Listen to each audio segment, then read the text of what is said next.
O português, assim como as demais línguas românicas, originaram-se do latim vulgar.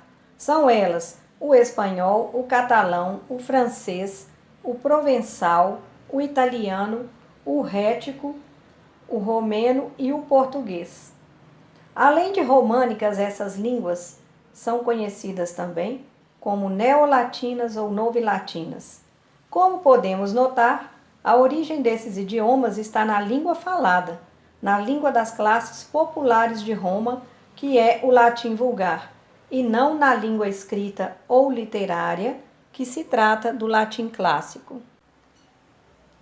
O latim era uma língua falada na região do Lácio, em Roma. Essa língua se dividiu em duas vertentes: o latim clássico, que era escrito e usado por oradores, poetas e escritores de Roma, e o latim vulgar, falado pelo povo, soldados, lavradores e comerciantes. O latim vulgar não era muito elegante ou bem cuidado. Fazendo-se uma comparação entre as formas do latim clássico, do latim vulgar e das línguas neolatinas, podemos notar claramente como essas formas neolatinas se assemelham ao latim vulgar e se distam do latim clássico. Ainda em relação ao latim vulgar, não existem muitos traços deste, porém, há alguns frequentes nas comédias do poeta Plauto, cerca de 200 anos antes de Cristo. E nas paredes de Pompeia também se encontra um grande número de garatujas que fornecem uma imagem fiel da língua falada na época. Vamos para a história e ver como essa língua, o latim vulgar, se espalhou? Os romanos seguem para a Península Ibérica, lembrando que Portugal e Espanha estão situados geograficamente nesse local, como se pode ver no mapa.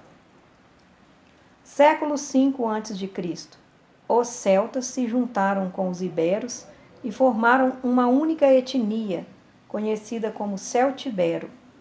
Eles já estavam instalados ali e falavam um dialeto próprio. Nesse ínterim, estavam acontecendo as guerras púnicas entre romanos e cartagineses, com vitória dos romanos. A partir de então, a Península Ibérica passa a ser dominada pelo Império Romano. Os celtiberos, por sua vez, são forçados a aceitarem a romanização, adotando os costumes e a língua dos conquistadores.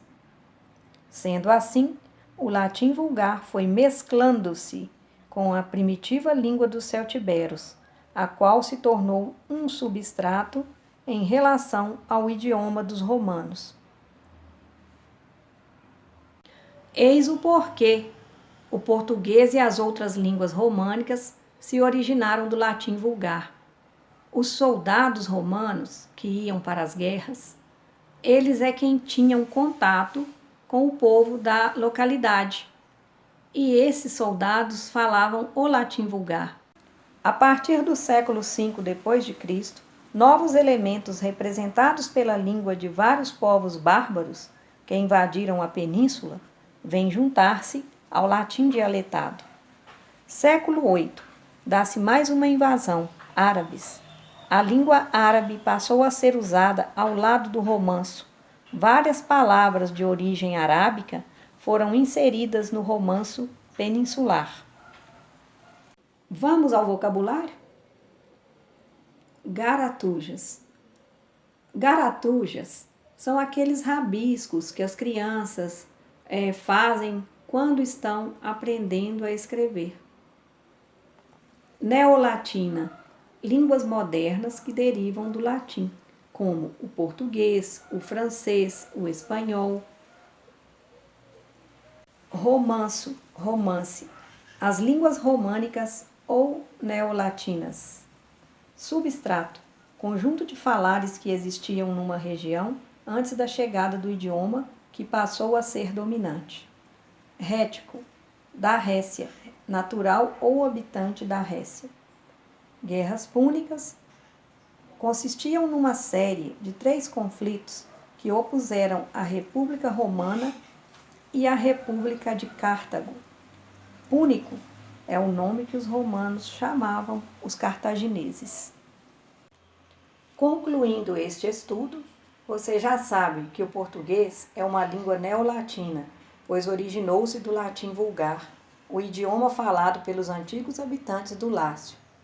E lembrando ainda que o latim é considerada hoje uma língua morta, por não ser mais usada no cotidiano. Vamos agora às regiões onde se falam língua portuguesa, conforme descrito no mapa. Brasil, Açores, Portugal, Ilha da Madeira, Cabo Verde, Guiné-Bissau, São Tomé e Príncipe, Angola, Moçambique, Damão, Goa, Macau e Timor. Espero que tenham gostado do conteúdo desse vídeo. O objetivo aqui é que ele possa agregar mais informações úteis à sua bagagem cultural. Obrigada por assistirem e até o próximo vídeo.